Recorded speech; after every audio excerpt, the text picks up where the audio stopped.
souvent parlé d'empathie et de problème de se mettre à la place des autres. Mais finalement, chez l'enfant en développement, comment ça marche? Aziz Light! Pour vous expliquer tout ça, je vais vous présenter la théorie de l'esprit. Un principe super mal nommé, d'abord parce que c'est pas du tout une théorie, et deuxièmement parce que ça correspond pas du tout à l'esprit, mais c'est se mettre à la place des autres. Or, si se mettre à la place de l'autre, pour certains, ça paraît une évidence.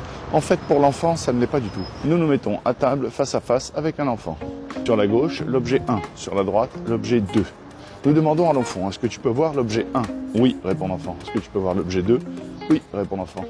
Maintenant, on va mettre un classeur vertical entre les deux objets et on redemande à l'enfant. Maintenant, est-ce que l'objet 1 peut voir l'objet 2? En dessous d'un certain stade, plus ou moins 5 ans, l'enfant va vous répondre oui.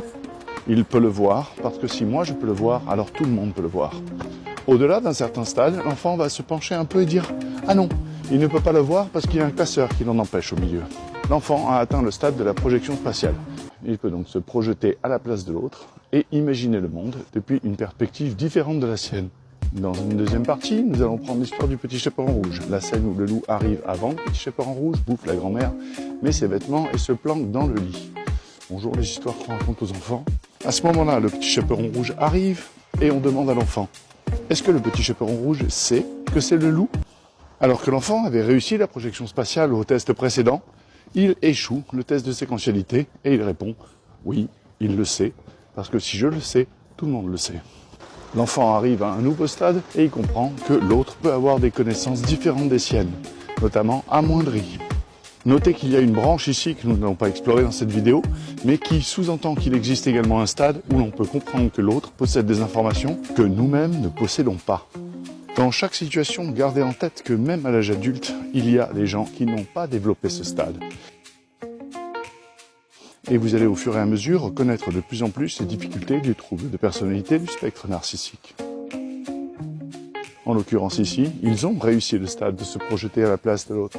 Considérant que l'autre a des connaissances moindres, en revanche, ils sont incapables de se projeter en pensant que l'autre peut posséder des connaissances qu'ils n'ont pas. Retour au petit chaperon rouge, arrivé à un stade, l'enfant comprend que le chaperon rouge ne dispose pas des mêmes informations que lui. Et il répond correctement. Non, il ne sait pas que c'est le loup. L'enfant a donc réussi à se placer spatialement à la place de l'autre et temporellement à la place de l'autre. Or, si comme le disait Kant, un objet du monde doit occuper un temps et un espace, ce n'est pas suffisant. On demande alors à l'enfant, ayant réussi les deux tests. Ah, il ne sait pas que c'est le loup. Mais est-ce qu'il a peur? Oui, répond l'enfant. Parce que si j'ai peur, tout le monde a peur. Il lui reste donc un stade, celui de se détacher de ses propres émotions et de se projeter dans la tête de l'autre émotionnellement. Et là vous vous dites, c'est bon alors, il y a eu l'espace, il y a eu le temps, maintenant il comprend les états émotionnels de l'autre, donc il a de l'empathie. Et on s'aperçoit que ce n'est pas tout, parce que comprendre l'état émotionnel de l'autre n'est pas suffisant. Encore faut-il en avoir quelque chose à foutre.